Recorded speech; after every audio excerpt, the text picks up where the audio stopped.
Okay, so by now you should have determined the size of the filter that you use or you're going to use. And now we're going to figure out how the size of the mask itself for this to go into. And this is my template that I use to make my mask. And this is based on my filter dimensions were 6.5 by 6.5 inches. So how I did that was that the total length of the front of the mask is 1/2 inch bigger than the actual mask because you want this to fit in snugly. And then I added an additional 3.5 inches for the top flap and 5.5 inches for the lower flap.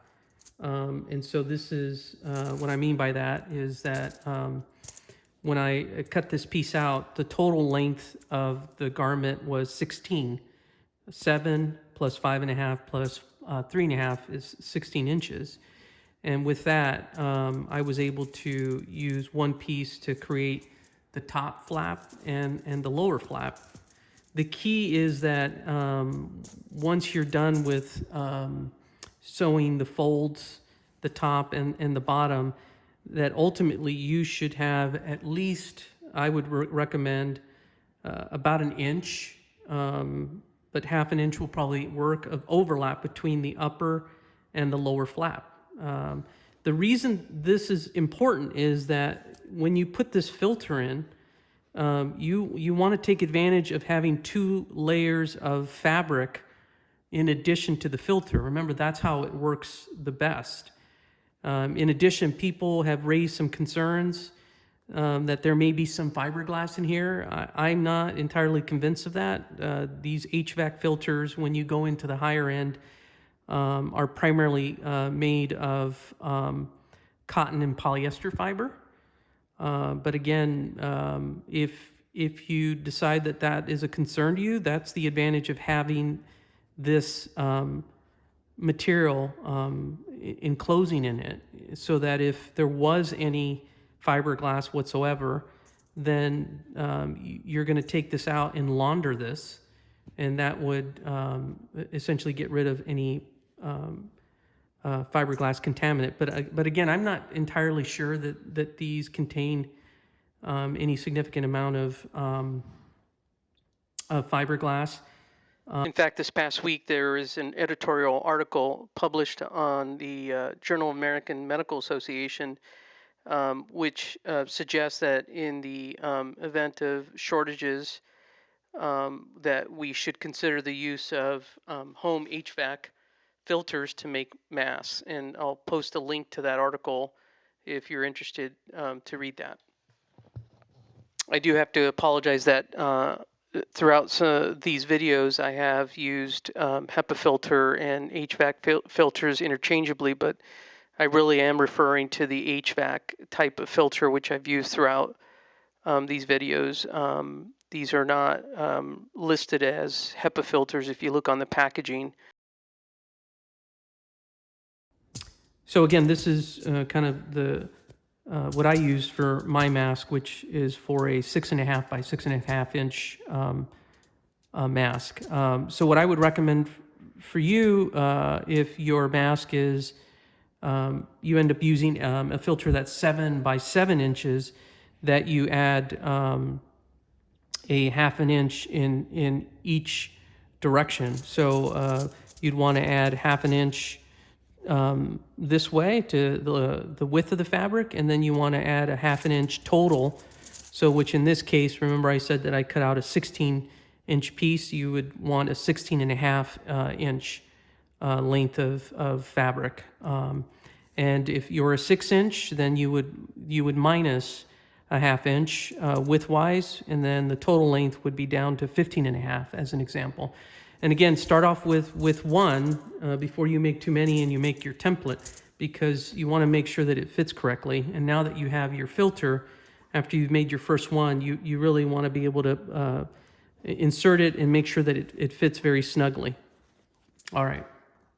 Okay, so This is a alternative, kind of simpler version of the surgical style mask that doesn't involve making these pleats, which I agree is much more challenging. But the reason behind the pleats is so that the mask can expand forward and contour to your face.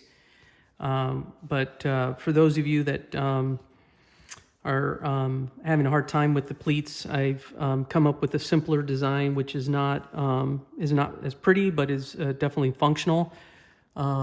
You can either hand sew these areas, and then there's an option of using the glue gun. But anyways, I'm going to show you one alternative.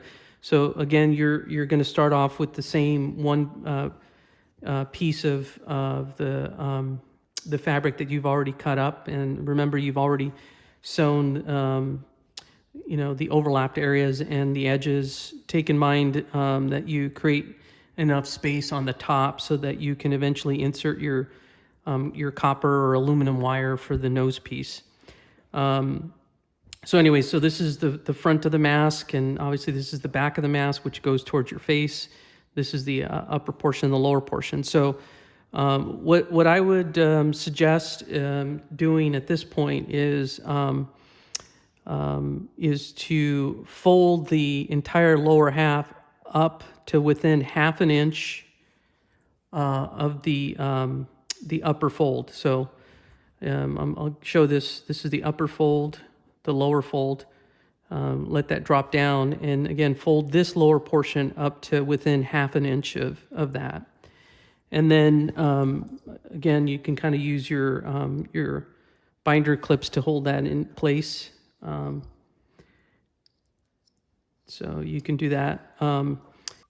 Okay, so option one is to use either hand sew or machine sew this in to create a curve. And how you would do that is I would slip in your ties. I'd put that in the lower portion. And then what I would, and you do the same on the other side, but what I would do at this point is to sew from below this line all the way through through the tie here. Don't worry about the upper tie. We're gonna do that second. So then you go ahead and sew that all in place, okay?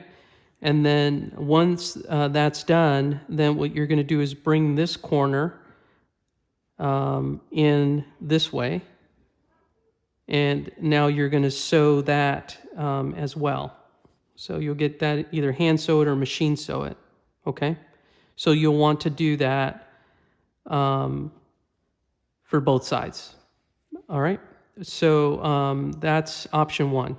Option two, which is a little bit easier, and I think it should work fine as well, is to go ahead and sew from just below this line through this to secure the tie and to secure that fold. And then the second part is that to make it easier on yourself is to just apply a little bit of glue here, and then fold this over, and then use your binder clip to hold it in place and let it dry. That's going to be a lot easier, and again, I think it should work fine because I don't think the glue is going to go anywhere, and I think it'll hold it in place. It's not meant as a strength layer. You definitely do want to sew in the tie because you're going to be pulling on that, whereas the reason for folding this is just to give it the contour so that your mask can fit in there nicely. So those are the two options. All right, so once you've done that, it should look like this.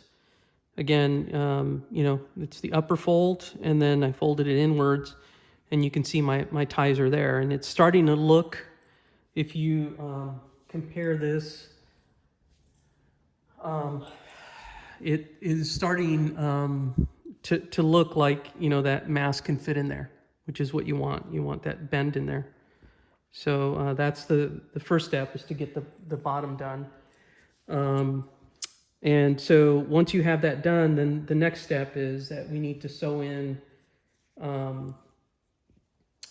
the upper part, and so that involves you have these triangles that you should have cut out from before.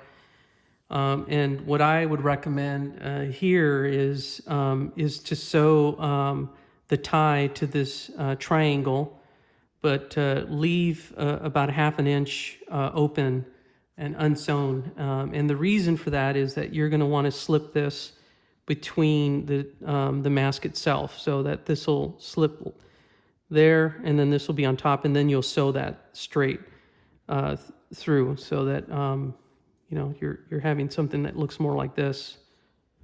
So just keep in mind, because I did this, I tried to do this quickly earlier, and I sewed it incorrectly, but the way they lay are going to be different. You're going to want to make them separately, so that you have them slipping behind and in front of the mask itself. And so then you'll want to sew these downwards. And I would put 2 layers if you can. If your machine is able to do one of these triangle sutures, then that is pretty secure in itself. Some people have asked me, what's the importance of this triangle? And it's got 2 functions. One is to protect as much of your face as possible, but also is to really pull on the mask to contour around your cheek, so that there's no gap. So that's the reason why this triangle, or this V, is important, is to provide you more facial protection, but also to be able to pull the mask and have it contour snugly along your face. I'm just going to make a quick comment about other designs that I've seen. Some of them have this kind of wedge shape cut out, and again, I'm not a fan of that, because if you think about the masks that we use at the hospital, we don't have those designs. And again, the primary reason is that you want to protect your face as much as possible. So ideally, this should be going just under your eyes. And if you wear glasses, that would offer you some additional protection, but this can be used with goggles, which provides you the maximal protection. So if I was not interested in kind of curving this, but also to me, it just seems like a much more difficult design, and this is kind of simpler and so forth. So when you're done with that, it'll look like, okay, I almost forgot, before you sew in the sides, this would be the time, if you already have your nose piece, this is copper, is to slide that in now.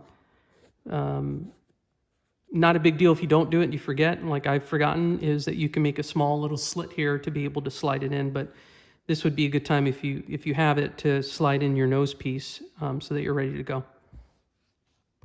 Okay, there you have it. This is kind of the completed, kind of simpler version. Again, not as pretty, but will definitely work. This is just as a comparison to the pleated one. It's going to be a little bit wider, but once you put the filter in, it'll kind of contour to it. So what I found is the easiest way to put the filter in is that you invert the top inside out, and so that'll open up this pocket. And then I kind of slightly bend this, and you want to make sure that the bottom of the filter gets down to the bottom of your mask. And then once you feel like it's down there, then you can start opening it up. And then now at this point you can bring the upper half over it. And then you'll have to work this just a little bit, just get it down there. Again, the key is that you need to have this completely overlapped, because this is going to provide that second layer of protection. So kind of see that, again, it's not as pretty as this, but it'll still work, and I'll